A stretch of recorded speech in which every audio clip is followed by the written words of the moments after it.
mainline Christian interpretations that are men's interpretations of the Bible, that the earth is 6,000 years old. I don't go with mainline science that it's 4 or 5 billion years old and, you know, we only get hit by asteroids every 2 million years, because now they admit, because of Shoemaker-Levy research and what happened with that comet, that no, it's happening every 100,000 or so. And satellites show us giant craters all over the world that have just been filled in with water or filled in with trees, filled in with foliage. I don't know all the mysteries of the universe, but I know this.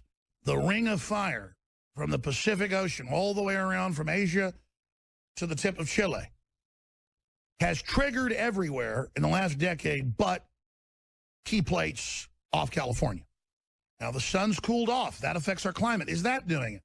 Is it the magnetic field? He's the expert because he looks at all the studies, the full spectrum. So many experts at the university level just write their own little papers in their one little area and don't do the general research. He's with us for the rest of the hour, 5 minutes the next hour, standeo.com. And the last time he was on was over a year ago. Time flies, February 6, 2015. You can pull that interview up. You can hear it for yourself, but the body of his work's there, the books he's written. He has predicted things more accurately than anybody I have read or talked to. Here's the headline: Volcanic experts, super eruption coming. And now you see what they're calling unprecedented eruptions, unprecedented geological activity, tectonic activity. And going over his bio, he held an above top secret security clearance and worked undercover for the FBI. He was part of an exclusive black project specializing in the development of advanced technology. Stan's diverse background encompasses computer programming, marine architecture, advanced propulsion engineering, biblical studies, and earthquake forecasting. And I'm not going to go over all the things that he's breaking down, but we're going to get into earthquakes with him right now. Pretty wild stuff. Stan Deyo, great to have you with us. Thank you for joining us. Thank you for inviting me again, Alex. There's certainly a lot happening to talk about. Well, everything you said over a year ago here, I thought it was 6 months ago, is basically now happening. Tell us what's happening from your research, what's coming next, because obviously the government and people are going to play this down. Well, there are probably good reasons for that. Not that I side with the Illuminists. they have their own agenda, but the scientific community is hamstrung. And if they weren't, they have the fear of causing a panic if they predict an earthquake or a volcano and it doesn't happen. And so they're put in between a rock and a hard place to tell the public. And now then, of course, they've got a White House muzzle on them, so they can't say anything. I have gotten information out that is not mainstream or is not even on the internet from a couple of individuals who are involved inside USGS. And they have said that they've been making truck drivers and technicians that are delivering stuff to USGS at Yellowstone, have been for the last 2 years, to not tell anybody about it, and the number of seismometers that they're putting in, and the fact that they're connected to a supercomputer. I think they've moved it from Texas now then to Utah, to the new center. But there's a lot of effort being pointed at Yellowstone, and you can see the evidence of it in a lot of the video coming out of there that they're allowing to come out. And also last month, toward the end of the month, they closed down the whole network of seismometers, you know, updating and changing and whatever, but we got no feeds at that time from them. And Yellowstone is only one part of our problem.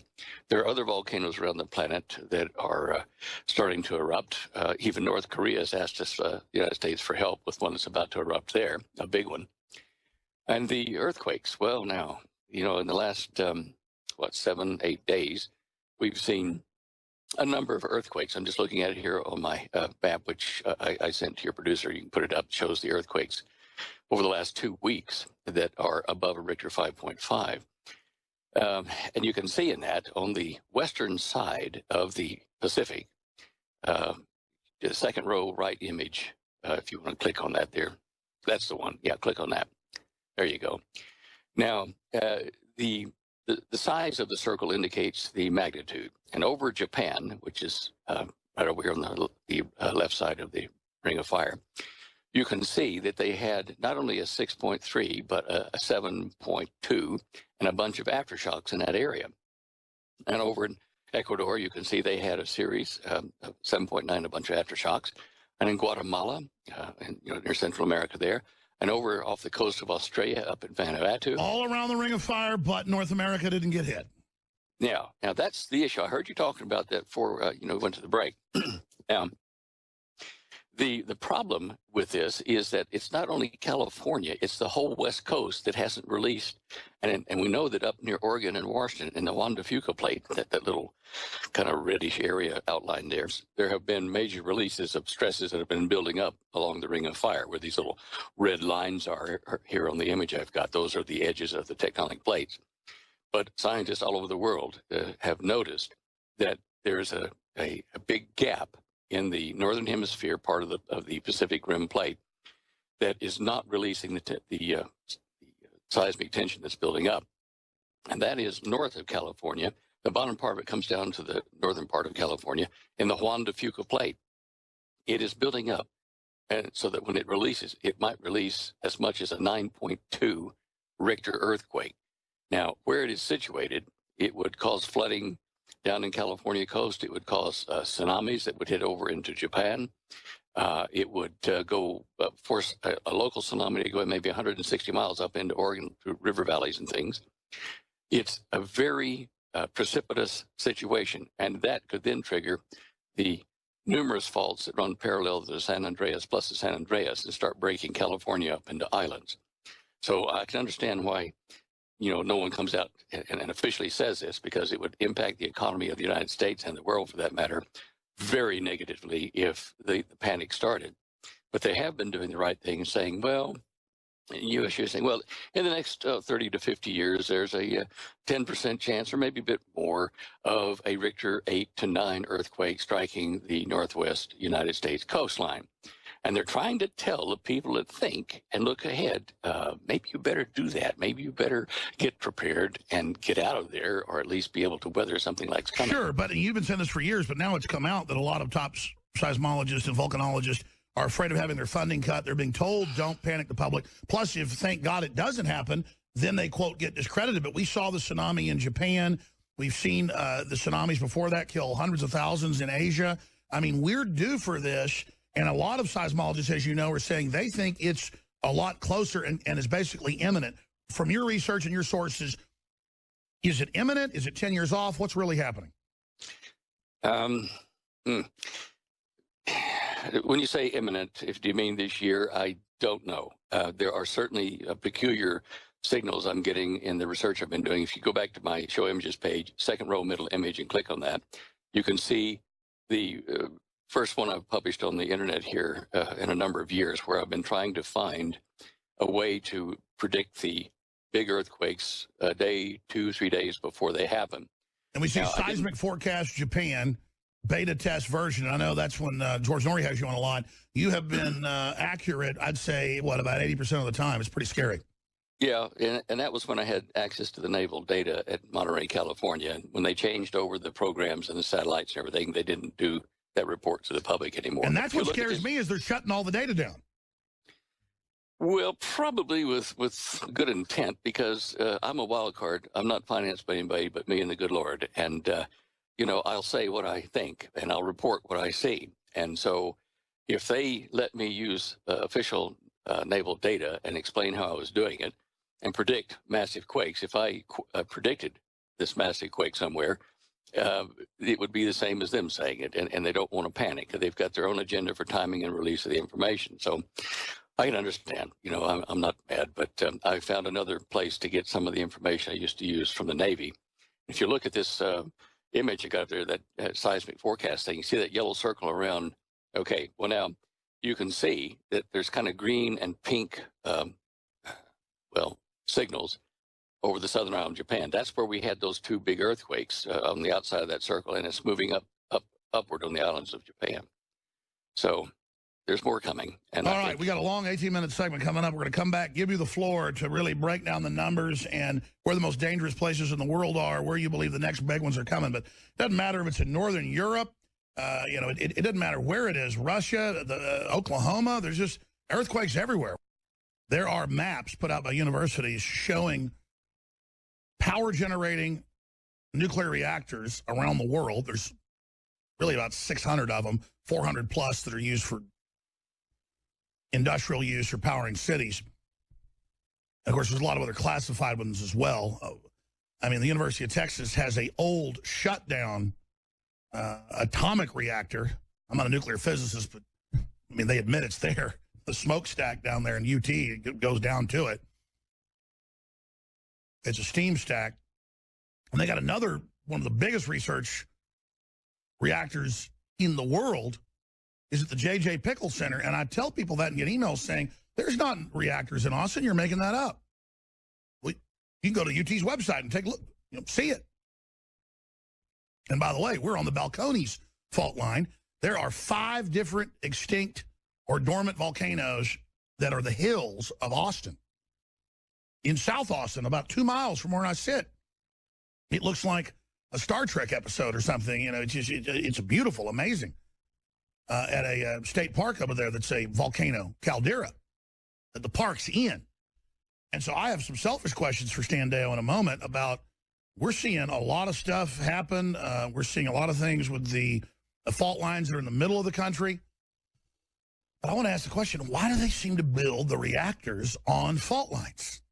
Well, is it that most of the population, 70% of the population lives on coastlines? Those tend to be fault lines where, the tectonic plates are driving up land, so it's out of the ocean. I mean, I guess that's it. Maybe I've answered my own question, but why do you build them on fault lines? Why don't you build them, out away from that and then have the power come in? We'll talk to Stan Deyo, standeyo.com, best-selling author, filmmaker, you name it, joining us here via video Skype from your offices. You've got the floor.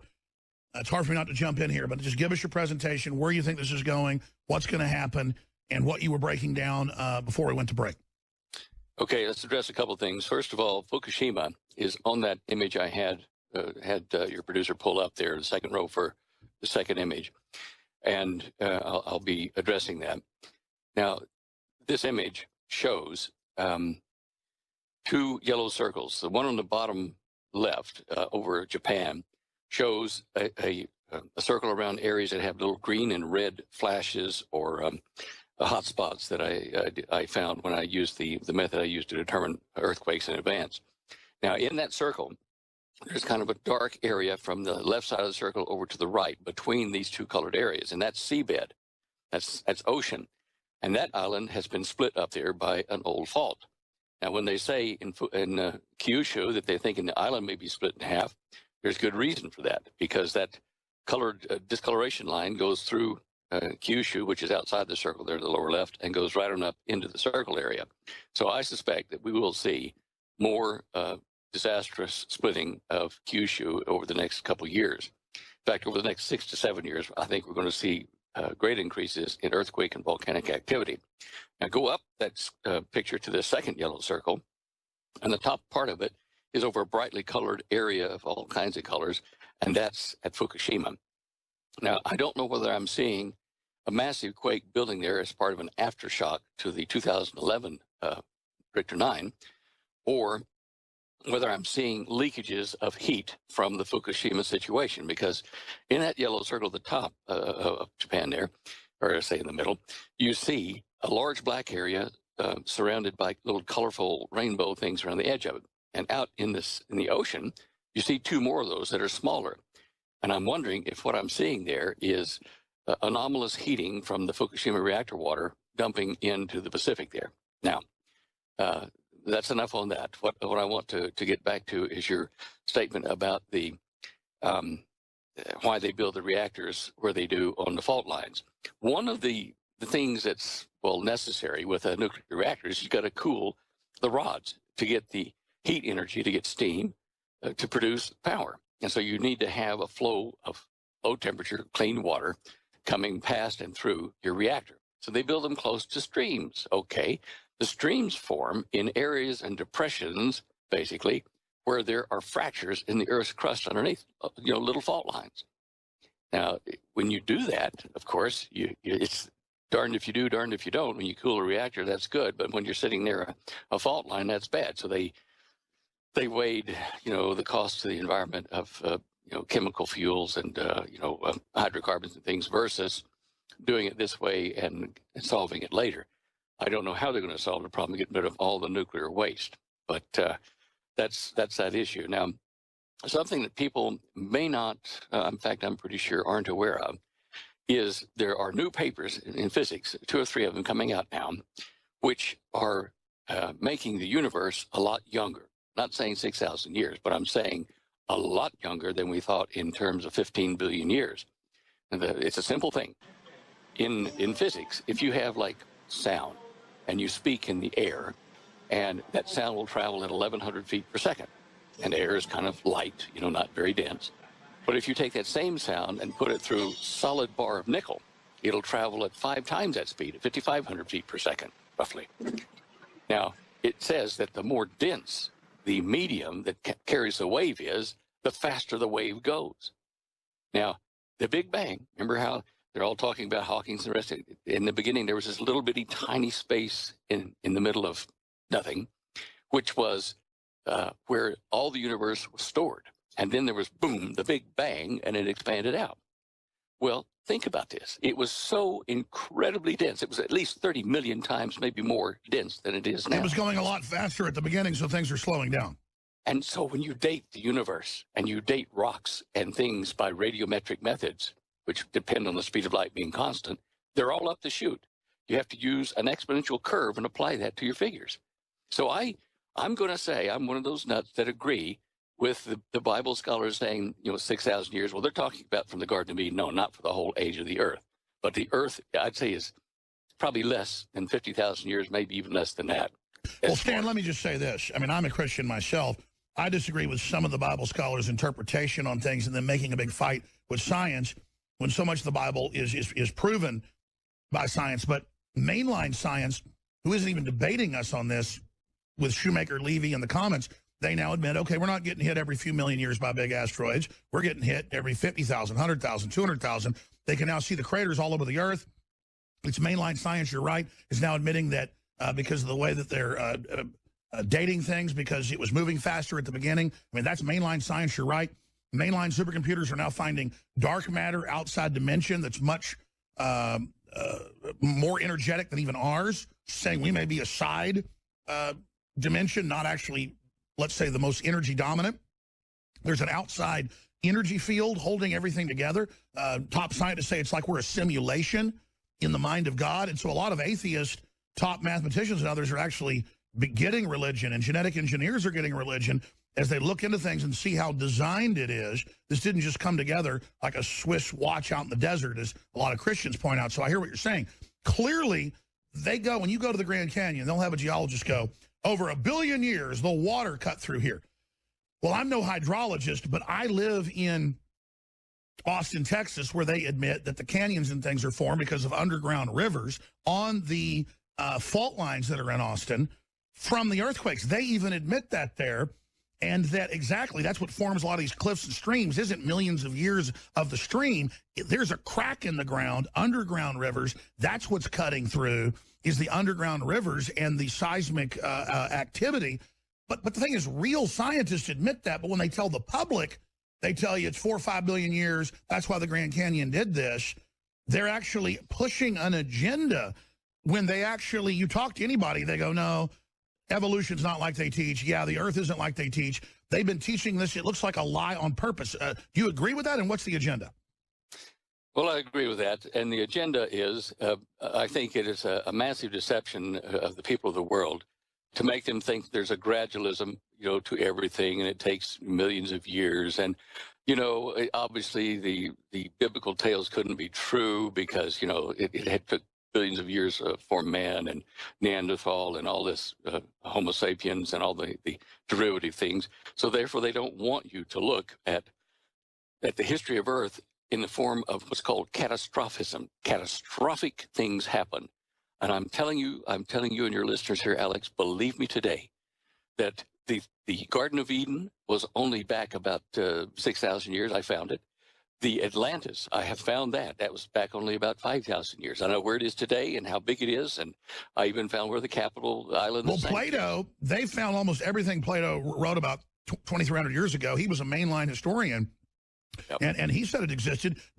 And we'll have you back about all this, because I know there's a lot of ancient civilizations, things you have found, and others have found. They're having to admit this now. But specifically, was Plato right about Atlantis' location? Oh, yeah.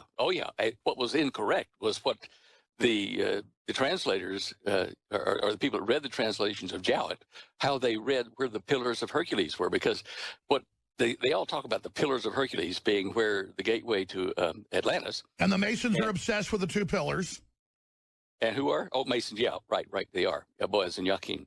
Now, but it's in another part of Plato's account, it says that the Straits of Hercules, and the Straits is a small waterway that joins two great oceans. And I found the real Straits of Hercules, and they're on the border between Syria and Turkey. And I'll show this in a lecture I'm giving in July in Colorado Springs. But on my website, if you there's just so much of this catastrophism that's important. The point is, every ancient culture said that just suddenly it'd be dark for a year and huge explosions, and whether it was asteroids, volcanoes, every culture reports about just devastation and then just everybody disappearing. Look, let me point you to something that explains that we have been hit recently by a large, huge meteor. You used to think that, I'm sure, that the Chicxulub meteor that made impact in the Yucatan Peninsula and the Gulf of Mexico, that was big. If you look on the first row, second image, click on that, you will see I've drawn a little red circle on the right side of the picture of the impact crater of Chicxulub. And on the left side of India, I have drawn the yellow circle representing the diameter of the Chicxulub impact. But the red one is the impact crater that just now trying to prove was a meteor, and I can prove it. It was 300 miles in diameter. It was 22 times the energy of the impact at Chicxulub. This broke the continents of Pangaea apart, and it was not 100 million years ago, as classical science says. It was less than 5,000 years ago. There were catastrophic things that happened and moved continents apart and shoved India up into the Himalayas. This is catastrophism, and it's not separated by millions and billions of years. So people cannot sit comfortably and think that we're not going to see in the next 6 or 7 years some serious tectonic occurrences. Look at the top right image, top row right image. This is from NASA, and it's an image showing the mass concentrations, the variations in gravity on the surface of the Earth. And they cannot explain why that purple and blue one over right at the base of India is short of mass. It's like there's a chunk taken out of the sub-Earth area there, the mantle. And if you look over in the Atlantic in the upper right, you will see there is a raised area, in the middle of the Atlantic going up to Iceland. That area, move a bit further over to the right there on your screen. Yeah, that's the one. That area is over 2.3 million miles in area. And it was caused by the meteor that hit the east coast of India, over in that purple area, when India was stretched down there where it used to be. It went underneath Saudi Arabia and up into the Atlantic Ocean, pushing a lot of mass ahead of it, and formed the Atlantic bulge and the Indian Ocean shortage of mass. That was a catastrophe that sank Atlantis. That was the catastrophe that caused the great flood of Noah. It is real, and people need to get into the catastrophic mode of history to understand it properly. Well, I go back to Shoemaker Levy, that, what was the year that happened? But the comet broke up, hit one of the big gas giants. I remember even seeing it on mainline TV. Yeah, Jupiter. And I had Shoemaker and his wife on, and then they died in a car wreck. And I've also had Levy on. But they had to admit, okay, you're right. It looks like we're getting hit by asteroids and stuff all the time. Huge ones, on a more routine basis. I mean, what hit Russia, back at the turn of the last century? We know this stuff's going on because we can now watch other planets being pounded on a routine basis by giant asteroids and comets. Yeah, I can see that. And we do have to admit the fact, even some of these things like the meteor that burst over that Russian town, Chibelinsk or whatever it is, I forget the name of it exactly, but that was in broad daylight. Or whatever? Say again? I'm going from memory. It's Champatka? What's the famous one that blew trees down for hundreds of square miles? Oh, Tunguska. That's it. We can show My grandfather actually saw that come over the northern United States before it exploded over Russia. He said it made a moaning sound like a cow moaning or something. It was huge. Wow. Keep going. Sorry to interrupt. That's all right. Look, there's so much to discuss. We're probably not going to get it all in this show, but I'm trying to be a digital Indiana Jones and to go and locate things with Google Earth and other data to uh, tell the real history of Earth and the civilizations and the things I'm finding. Let me just tell you this right now. I've said this already, so it's not a big secret. Saudi Arabia, all of the Arabian Peninsula, is the major landmass of Atlantis. I found the fertile plain they're talking about. It's 110 miles wide by 330 miles long. It left a scar in the surface of the Earth, and I found that on NASA data. And the capital island of Atlantis is on the west or southwest coast of the Persian Gulf. There's 3 or 4 locations that might be it, but it's underneath water and sand and stuff. I think we found it, and I found over 1,700 stone artifacts left by the Atlanteans. I do believe that Noah lived in the Arabian Peninsula was an Atlantean per se, and that the flood was caused by the impact, and it did recede quicker in other parts of the earth than it did in the Arabian Peninsula. That's why they have all that sand and stuff, 80 feet of mud and stuff in the Persian Gulf region that settled over a year's time. Anyway, there's just so much that I can't begin to tell you what I've been discovering. It's just, I looked at the Exodus. Where did it really happen? What happened? Where was Moses standing when he saw the real Mount Sinai over in Saudi Arabia? It's mind-blowing stuff. And I'm going to share that as best I can in July. Maybe I'll write a book if there's time, but things are happening so quick, I often wonder if I'm going to get it out in time. Stan Deo, you talk about things happening quick. It's gone from our inside sources talking about the elites going into bunkers, moving to New Zealand, to now it's all over the New York Times, RT, you name it. Panicked elite, moving into these billion-dollar underground structures in Germany and places. Why are they running around like chickens with their heads cut off? Usually, they say because of economic unrest. Lloyd's of London says it's the worst ever. I'm not trying to be a fearmonger. It's the establishment that's acting like it's the end of the world. And some people say, no, Alex, political stuff is the cover. The elites don't care about the people anymore because they know something big's coming. Yeah, I agree. So, I'm asking you, what do you think? Is it economic? Is it military? Or is it a mix of earth changes? Why are they acting like they don't even care what we think? Well, because, all right, you're going to roll your eyes at this, but back in the late 40s, early 50s, mankind did make contact with off-world beings, with humanoids, several types. And when I worked for Dr. Teller, this organization down in Australia building anti-gravity craft, I got fed a lot of information about these alien critters, and they fit with the biblical concept of a war in the heavens coming down to Earth, and it fits with Genesis 6 and Atlantis and all that. So I just know you've been accurate about the earthquakes, and you're a really smart guy, and the science you talk about I know fits with the real research out there. I know a lot of the elites and the occults are about worshiping fallen angels and things, and I know talks about that in Noah's time, so I understand there's a context to that, and the media always makes fun of it, but the elites, their creation story, even the New York Times admitted a few years ago, was the movie Prometheus. And so, the elites don't believe in evolution, folks. When you actually talk to them, they believe we were planted here. Yes. What's that term? Panspermia? Again, teleprompter free. Panspermia, yeah, that's right. Yeah, some of them think that we were planted by little microbes that were on dust and particles floating through the universe from other places that had life. That's just ridiculous. Folks, look, any thinking person, any logical person can see that the incredible, intricate, interlocked systems of humans and animals and vegetation on this planet could not have happened from one spontaneous act. A super, ultra-advanced consciousness did it, God. And then I guess the Bible says the stuff we're dealing with is a bunch of fallen scum who's just a bunch of trash. I don't know how you describe it. Yeah, I agree. And look, people think that, well, if God is perfect and that, why do we have wars and this and that? But if you read in the scripture, God is in the middle of a war in the heavens with a rebellion, and Satan is the leader of that rebellion. And, of course, the Masons are on his side, Lucifer.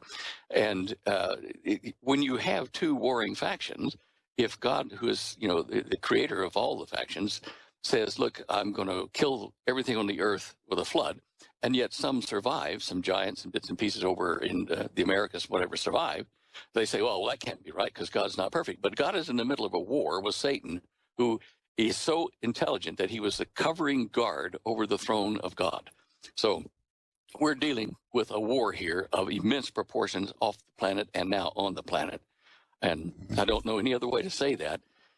I know it sounds like Stanley the Well, Nut. you know I don't get into all this stuff, but here's the bottom line. I've studied the elite. I've snuck into Bohemian Grove, Skull and Bones. I've gotten material from Skull and Bones members exclusively here through Charlotte Iserby and others whose father is in it. They believe they are getting divine knowledge from off-world beings. I mean, you take Galton, Wedgwood, Huxley, Darwin admitted in his full writings that he was channeled his evolution of the species and you know all the rest of it. And they were deep occultists, and they envisioned biometrics and computers and everything. They then built this modern world to control us. So if they're not getting it from the devil, which liberal media outlets make fun of me when I say this, but half the world supposedly believes in God and the devil, so why is it bad when we take it and put a modern context to it only for the reasons of debate?